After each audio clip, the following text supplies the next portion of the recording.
Well, good morning, class. Today we're going to talk about the part C of this lecture series on financial management. And as we begin, a couple of reasons for personal financial management that you need to consider. The one thing is that by knowing that you know your daily financial standing, that should be a given, that you should know where you stand financially each day. And that by doing that, you're able to set up financial priorities and needs that you'll have to address. Also, it provides sound credit planning by knowing where your standing is financially.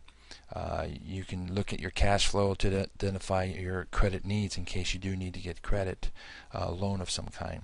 You identify your credit needs and then your repayment capacity of credit. So knowing how much money coming in, knowing how much money going out, you can actually then, before you apply for a loan and get that loan, you look at what you can really afford to have your monthly payments for that credit. Another thing too, of course, taxes. We can't get out of taxes, but when you have accurate records, financial records, it makes it so much easier to put together your tax report, and it helps if you ever have to go through an audit of any kind, you have that information in a record form, very accurate, and so there's usually no issues when it comes to that.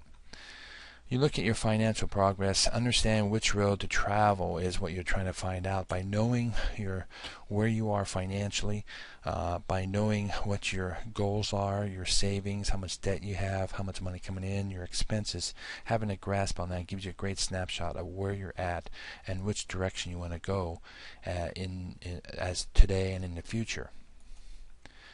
You look for things, for example, advantages of your personal financial management. Things like you can accurately assess your financial management by looking at exactly what is coming in and what's going out. You look at your net worth, which is very easy to calculate, but you need to find out personally what your net worth is, especially if you're going for any kind of a credit of a loan or anything of that nature. And it helps for a very sound planning and budgeting. Remember we talked about budgeting a little bit earlier, but planning. Budget is about planning, and your budget is your plan. It plans how you're going to spend your money, what you're going to do with your money. So disadvantage of personal finances, one is the time it takes to set it up. It takes some time, especially if you're starting off brand new, or if you just have records all over the place, to find what type of record you want to use to do so. The other thing is that you want to make sure you schedule at least monthly when you will work with your budget records, and like when you pay your bills and you collect everything and you do your budgeting at that time. There's three ways in which people look at it mostly, and I'm just the same thing. The computer systems programs they have now, it's great because they can keep track of your records, you can do everything, but you still have to enter the information in most of the time. But a computer system, programs, those things are great now. Some people still use non-computerized accounting systems, very longhand. We'll do some simple problem like that just to kind of demonstrate some basic philosophies, but realistically that takes a lot of time by doing it by the old way up by hand. Or what I have people do, especially when they're in business or even when they have several accounts or several jobs, sometimes they just hire an accountant to take care of their needs of keeping track of their records. So if we look at a budget really is a formal written plan that projects the use of assets for the future. It's a plan for spending your income. And realistically, you need a plan to do that. A budget is telling your money where you want it to go. That's the idea behind a budget. And so keep in mind that it is a formal plan that projects the use of your assets. So you're telling your money where to go. Okay? Credit means obtaining goods or services now by promising to repay at a later date. And a lot of times people think you forfeit a piece of your future when you use credit, but understand credit is necessary at times, and used correctly it is a good tool. Net worth is talking about your net ownership of an individual, yourself, your household, or a business, and it tells your owner equity in that business or in your household or as an individual. Of course, we have to keep reminding you about taxes because so many people forget about the federal and state taxes that you are responsible for when you take care of anything, when you have income of any kind. You need to always plan to make sure you pay your taxes, and especially not wait till the last day and then all of a sudden find out you have a $20,000 tax bill to pay. Prepare a budget. It's a plan for spending income, like I said earlier. A budget helps you set goals for things you need and want. Remember we talked about your need and want list. Excuse me. Need and want list. Okay, that's where you can identify your needs and make sure you take care of your needs first, and then your wants come later. If you fail to plan to fail, is an old saying used to be. Woke you up, didn't I, with that sound? An example of a budget is a very simple one that you should have is one. You should have a date, be able to mark when things are due or when you can expect it to come into you. The item, what it actually is used for, if it's a paycheck, your rent, your food, mortgage, whatever it may be. The income is the money coming into you, and the expense is money going out to you. And then you should keep a running balance of what you have available to you, and that's your kind of like a snapshot, what you have available to you at each day, each moment in time. Assets are things of value owned by a person or a business, like land, for example, something that you have that's worth money.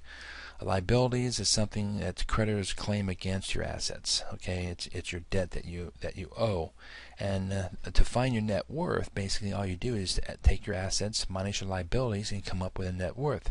So assets minus liabilities equals net worth, which is a formula you should be familiar with because you'll see that on assessments to come, quizzes, and exams. So make sure you make a note of that too as well. So, for example, if you have a house worth $150,000, your mortgage on your house is $145,000. Your auto's worth $5,000, but you have a loan on it for $4,000, and you have land that's worth $25,000. Okay, and so you use that information to determine how much it's worth. And so if you look at this, you look at one. Okay, you list your assets here. See how the assets are listed, and you come up with $164,900. And then you look at your liabilities, what you owe, and then you list that, and then you come up with your net worth, which is basically $53,900.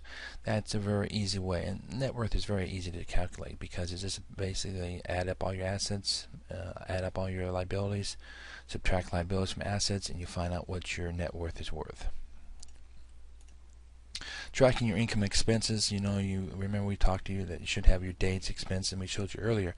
Another financial term you should keep in mind is a financial year, which is always January 1st and it ends December 31st.